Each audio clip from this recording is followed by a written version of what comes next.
ઓડિનાના પૂર્વ સાંસદ દિનુભાઈ સોલંકી જે તેમની પાંજરાપોળની જમીન છે તે પચાવી પાડી છે તેના ટૂંક સમય પહેલાં માનનીય કલેક્ટર દિગ્વિજયસિંહ જાડેજા સાહેબ અને તેમની ઓફિસો દ્વારા જે ખાલસા કરવામાં આવી છે તેનો રાજદેશ રાખી ને આ માણસએ અત્યારે કલેક્ટર ઉપર ગંદા આક્ષેપ કરે છે।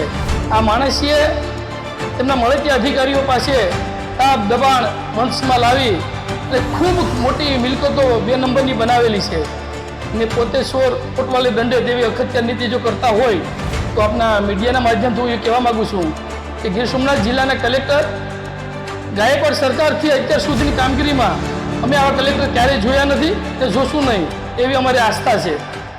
ગીર સોમનાથ જિલ્લાના રાજકારણમાં દિવસે ને દિવસે ખૂબ નવા વળાંકો સામે આવી રહ્યા છે, દિવસે ને દિવસે ધડાકાઓ થઈ રહ્યા છે, કારણ કે હવે પૂર્વ સાંસદ અને સામે કલેક્ટર દિગ્વિજયસિંહ જાડેજા આરોપ પ્રત્યે આરોપ લગાવી રહ્યા છે। જોકે અત્યાર સુધી દિગ્વિજયસિંહ જાડેજાની આ મુદ્દે તો એવી કોઈ પ્રતિક્રિયા નથી આવી, પરંતુ પૂર્વ સાંસદ દિનુ બોઘા કે જે બાયો ચડાવી અને આખી મેટર રાજકોટ સુધી લઈ ગયા હતા, કલેક્ટરને આવેદન પણ આપ્યું હતું।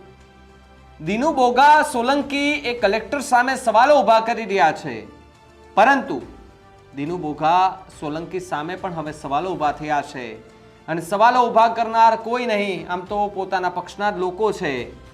એક પૂર્વ ધારાસભ્ય છે તો બીજા પૂર્વ સરપંચ છે। શું આરોપ લાગ્યા છે તેની ઉપર ચર્ચા કરવી છે। નમસ્કાર, આપ જોઈ રહ્યા છો ન્યૂઝરૂમ અને આપની સાથે હું છું ભાવિક। પૂર્વ સાંસદ દિનુ બોઘા સોલંકી છેલ્લા 3-4 દિવસથી ખૂબ ચર્ચામાં આવ્યા છે અને સાથે સાથે ગીર સોમનાથ જિલ્લાના કલેક્ટર દિગ્વિજયસિંહ જાડેજા પણ આ મુદ્દે ચર્ચામાં આવ્યા છે। ડિમોલેશનને લઈને ખૂબ ચર્ચિત દિગ્વિજયસિંહ જાડેજા કે જે વિવાદમાં આવ્યા હોય તેવું પણ લાગી રહ્યું છે, કારણ કે દિનુ બોઘા સોલંકીએ રાજકોટ કલેક્ટરને આવેદનપત્ર આપ્યું અને પુરાવા રજૂ કર્યા કે જ્યાં કહેવામાં આવ્યું કે ન્યારી ડેમની આજુબાજુમાં એક બંગલો છે કે જે દિગ્વિજયસિંહ જાડેજાએ પચાવી પાડ્યો છે। તો બીજી તરફ કોડીનાર આજુબાજુના વિસ્તારના ભારતીય જનતા પાર્ટીના કાર્યકર્તાઓ અને નેતાઓ, એક નેતાઓની જે વિડીયો મેં હમણાં જોયો છે, જેઠાભાઈ સોલંકી પૂર્વ ધારાસભ્ય કોડીનારના, જેમણે દિનુ બોઘા સોલંકી ઉપર ખૂબ મોટા આરોપો લગાવ્યા હતા, ભ્રષ્ટાચારના આરોપો લગાવ્યા હતા। પછી એક પાછો વિડીયો આવ્યો કે જેમાં ગોહિલની ખાણના એક પૂર્વ સરપંચ જેમણે એક પ્રતિક્રિયા આપી અને પ્રતિક્રિયામાં એવું કહ્યું કે એનો એક શોરૂમ છે, એ તપાસ કરવામાં આવે, એ જગ્યા તો કે ગેરકાયદેસર નથી ને, અને જો ગેરકાયદેસર હોય તો કલેક્ટર ત્યાં પણ કાર્યવાહી કરે। ત્યારે એમણે ઘણા બધા એવા સવાલો કર્યા છે કે ભાઈ દિનુ બોઘા જે અત્યારે બોલે છે એટલે પોતાની ઉપર આવ્યું એટલે એમને આત્મજ્ઞાન થયું ને હવે આરોપ પ્રત્યે આરોપ લગાવી રહ્યા છે। દિનુ બોઘા સોલંકી દૂધે ધોયેલા તો નથી એવા પણ આરોપ લાગ્યા છે। પેલા એ પૂર્વ સરપંચની પ્રતિક્રિયા સાંભળો કે જેમાં પૂર્વ સાંસદ છે તેમની પર શું આરોપ લગાવ્યા। ગુજરાત સરકાર અને દેશના સન્માનીય વડાપ્રધાન શ્રી પબ્લિક હોય કે રાજનેતાઓ હોય, જે લોકોએ અનલીગલી જે જમીનો પચાવી પાડી છે, અનલીગલી દબાણો કર્યા છે, તેને ખાલસા કરવા માટે સરકાર સતત પ્રયત્ન કરી રહી છે। ત્યારે ઓડિનાના પૂર્વ સાંસદ દિનુભાઈ સોલંકી જે તેમની પાંજરાપોળની જમીન છે તે પચાવી પાડી છે તેના ટૂંક સમય પહેલાં માનનીય કલેક્ટર દિગ્વિજયસિંહ જાડેજા સાહેબ અને તેમની ઓફિસો દ્વારા જે ખાલસા કરવામાં આવી છે તેનો રાજદેશ રાખી ને આ માણસે અત્યારે કલેક્ટર ઉપર ગંદા આક્ષેપ કરે છે તેવું અમારી જાણમાં આવેલું છે। પૂર્વ સાંસદ દ્વારા જાહેર સભામાં પણ ભ્રષ્ટાચારી કલેક્ટર બોલ્યા છે, અસંખ્ય એવા આક્ષેપો લગાવ્યા છે, શું લાગે છે તમને? અમે કોડીનાર તાલુકાની અંદર રહીએ છીએ ત્યારે આપણા મીડિયાના માધ્યમથી કહેવા માગું છું કે આ માણસનું ઘણા લાંબા સમયથી એક હતું સક્રિય શાસન આ કોડીનાર તાલુકાની અંદર અને જિલ્લાની અંદર ચાલી રહ્યું છે।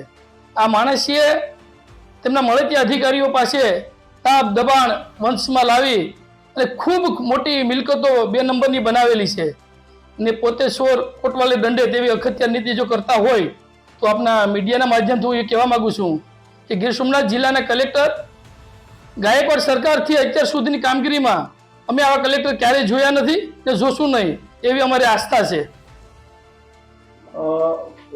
ક્યાંક ને ક્યાંક કલેક્ટર ઉપર પૂર્વ સાંસદે આક્ષેપ કર્યા છે કે શક્તિસિંહ ગોહિલ જ્યારે કોડીનાર આવ્યા હતા ત્યારે એને કંઈક વાત થઈ હતી કે ભાઈ જે ડિમોલેશન વેરાવળમાં જે ડિમોલેશન થયું છે એ ડિમોલેશનનો જો કેસ સુપ્રીમ કોર્ટમાં પેન્ડિંગ છે, આ કેસને લઈને ક્યાંક ને ક્યાંક શક્તિસિંહને સપોર્ટ કરી રહ્યા છે, શું માનો છો? ના ના, આ તો બધી જૂઠ વાતો હોય એવું મને લાગે છે. આ દેશના સન્માન્ય વડાપ્રધાન અને મુખ્યમંત્રી શ્રી ભૂપેન્દ્રભાઈ પટેલ જ્યારે એક આસ્થાનું મોટું સ્થાનક છે ભગવાન સોમનાથ દાદાનું, એના સાનિધ્યની અંદર જે અનલીગલી જમીનો પચાવી પાડી છે તેને ખુલ્લી કરવા માટે જેના મોતના મલાજામાં આવીને એક સરાહનીય કામગીરી કલેક્ટર સાહેબે કરી છે, ત્યારે દિનુભાઈ એવું બતાવવા માંગે છે કે નાના માણસોના ઝૂંપડાઓ પાડી નાખ્યા છે. તો ભાઈ ઝૂંપડા પાડી નાખ્યા તો ત્યારે તને સામે આવવાની જરૂર હતી ને. અત્યારે તને ઝૂંપડા પાડી નાખવાની વાત આવી છે, અત્યારે તમને ભ્રષ્ટાચારી લાગ્યા છે.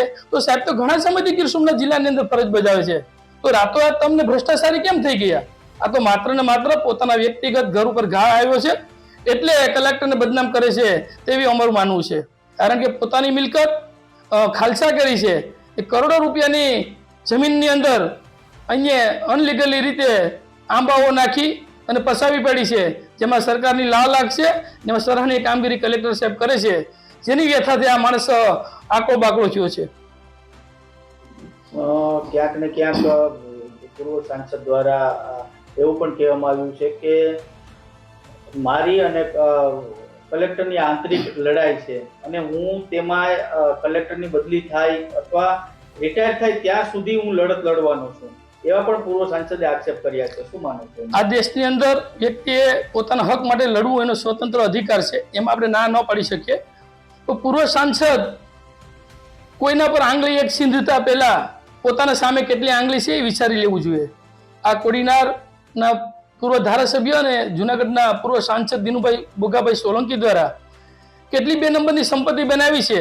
આજે જ એક સવારની અંદર પોતાની રાજમોતી ટ્રાન્સપોર્ટ નામની વર્ષોથી પેઢી હાલતી હતી, તેના ઘર ઉપર રેલો આવ્યો એટલે એને આંગણવાડીનો બોર્ડ મારી અને તેના મળે ત્યાં માણસોને આડાસુ ઉડાવી દીધા હતા. આજે એક સરાહનીય કામગીરી કરી છે અને તેને જમીન દોસ્ત કરી છે. જ્યારે આ તો એક સામાન્ય ઉદાહરણ રૂપ છે. તો સન્માનીય કલેક્ટર સાહેબને હજી વિનંતી કરું છું કે સરકારને હજી વિશેષ માહિતી આપો. મારા ગોહિલીખાણ ગામની અંદર સ્ટાફેનો શોરૂમ છે, એની પર તપાસ કરો તો ખ્યાલ આવશે કે સાર્વજનિક પ્લોટની અંદર છે કે પ્લોટની અંદર છે. એટલું જ નહીં, કરવાસણની ગૌસરની જમીનમાં ખૂબ મોટા પાયે ખનિજ કાઢેલું છે, તેની બાજુમાં જ જમીન આવેલી છે, પેટ્રોલ પંપ છે, તેની પાછળ કેટલી માલિકીની જમીન છે અને કેટલી સરકારી જમીનો કુંડેલી છે, જેમાં મૂળ દ્વારકા હોય, વેલણ માઢોળ કોટડા હોય, અરીઠિયા હોય, હરમડિયા હોય, કડોદરા હોય કે અન્ય જગ્યાએ હોય. અમે એક વિશેષ બધીની માહિતી ભેગી કરી અને ગીર સોમનાથ કલેક્ટરના માધ્યમ દ્વારા અમે સરકારને એક આવેદનપત્ર આપવા માંગીએ છીએ કે પોતે કલેક્ટર સાહેબના ઉપર બદનક્ષીના આક્ષેપ કરતો હોય તો આ ભાઈ કેટલો દૂધે ધોયેલો છે તો તેની તપાસ કરવામાં આવે તો ખ્યાલ આવશે કે કેવડો મોટો ભ્રષ્ટાચારી છે. શું લાગે છે આ તમામ આક્ષેપો પાયાવી ગણે છે? અમને એવું લાગે છે કે પોતાના અંગત વ્યક્તિગત સ્વાર્થ ખાતર સારા અને સજ્જન કલેક્ટર હોય, જેમની વાતને ઠોકરાવેલી હોય, તો તેને બે બુનિયાદ પોતે વાતો કરી અને કલેક્ટર સાહેબને બદનામ કરવા નીકળ્યા હોય એવું અમને માલુમ પડેલ છે. અમે કરીએ છીએ ને કરતા રહેશું. કોઈ કલેક્ટરના સગાવાદ અમે નથી. હું કારડિયા રાજપૂત સમાજનો દીકરો છું ને દિનુ બોગા પૂર્વ સાંસદ જે લડે છે એ પણ કારડિયા રાજપૂત સમાજના છે. આ તાલુકાની અંદર ના જિલ્લાની અંદર સામાન્ય માણસો રોજી રોટી ઉપર કામ કરતા હોય તેને ખૂબ કસડી નાખ્યા છે અને આ માણસે વહીવટી તંત્રનો ગેરઉપયોગ કરી ને આ માણસ તાલુકાની અંદર ખૂબ ડરાવી ધામધમકી મારી ને પોતાનું એક હતું શાસન હેલેવું છે. ત્યારે હું ફરી વખત દેશના સન્માનીય વડાપ્રધાન અને ભૂપેન્દ્રભાઈ પટેલને 2 હાથ જોડીને વિનંતી કરવા માંગુ છું કે આ જે કલેક્ટર સાહેબ જે કામગીરી કરે છે એ ખૂબ સારી કરે છે, તેમને સપોર્ટ આપો ને આવા જે કોઈ પણ રાજનેતા હોય કે પબ્લિક હોય જે લોકો અનલીગલી ગૌસરો કે દબાણો કર્યા હોય એને તાત્કાલિક દૂર કરાવો. તો તમે જેને સાંભળ્યા એ ગોહિલની ખાણ, એ કોડીનારથી થોડાક આગળ આવીએ ત્યાં ગોહિલની ખાણ ગામ આવે છે, ત્યાંના પૂર્વ સરપંચ છે, ભારતીય જનતા પાર્ટી સાથે પણ જોડાયેલા છે. ભારતીય જનતા પાર્ટીની અંદરનો વિખવાદ હવે ચરમસીમાએ પહોંચી ગયો છે. એ જુનાગઢ હોય, અમરેલી હોય કે પછી ગીર સોમનાથ હોય, કોડીનારમાં પણ એ જ દ્રશ્યો સામે આવ્યા છે કે ભારતીય જનતા પાર્ટીના એ દિગ્ગજ બાહુબલી નેતા આમ તો કહેવાય છે. દિનુ બોગા સોલંકીને કોણ નથી ઓળખતું, બધા જ ઓળખે છે. બાહુબલી નેતામાં એક એમનું નામ આવે છે, જેમ આપણે કહીએ છીએ કે ભાઈ કુતિયાણામાં કાંધલ જાડેજા અને એ બધાના બાહુબલી નેતાઓ કહીએ છીએ, તો એમ કોડીનારમાં પણ દિનુ બોગા સોલંકીને બાહુબલી નેતા કહેવાય છે. પરંતુ હવે આ બાહુબલી નેતાની સામે પોતાના જ પક્ષના લોકોએ મોરચો માંડ્યો છે અને પોલ ખોલી રહ્યા છે. આ પોલ કેટલી સાચી છે કે ખોટી છે મને નથી ખબર, પરંતુ જે પ્રતિક્રિયાઓ સામે આવી છે તેમાં એને ખૂબ મોટા આરોપો લગાવી રહ્યા છે. આ આરોપોને તમે કઈ રીતે જુઓ છો? ને જો તમે કોડીનાર અને ગીર સોમનાથમાં રહેતા હોવ તો આ બંને એટલે કે બાહુબલી નેતા દિનુ બોગા સોલંકી, પૂર્વ સાંસદ, અને દિગ્વિજયસિંહ જાડેજાની આ જે મુદ્દો છે, મુદ્દાને તમે કેવી રીતે જુઓ છો અમને કમેન્ટ કરીને ખાસ જણાવજો. જો તમે અમારી ચેનલને સબસ્ક્રાઇબ ન કરી હોય તો પહેલાં તો અમારી ચેનલને સબસ્ક્રાઇબ કરી લેજો, બેલ આઇકનને દબાવી દેજો, જેથી કરીને પડે પડના સચોટ સમાચાર તમને તમારા મોબાઈલ પર તરત જ મળી રહે. નમસ્કાર.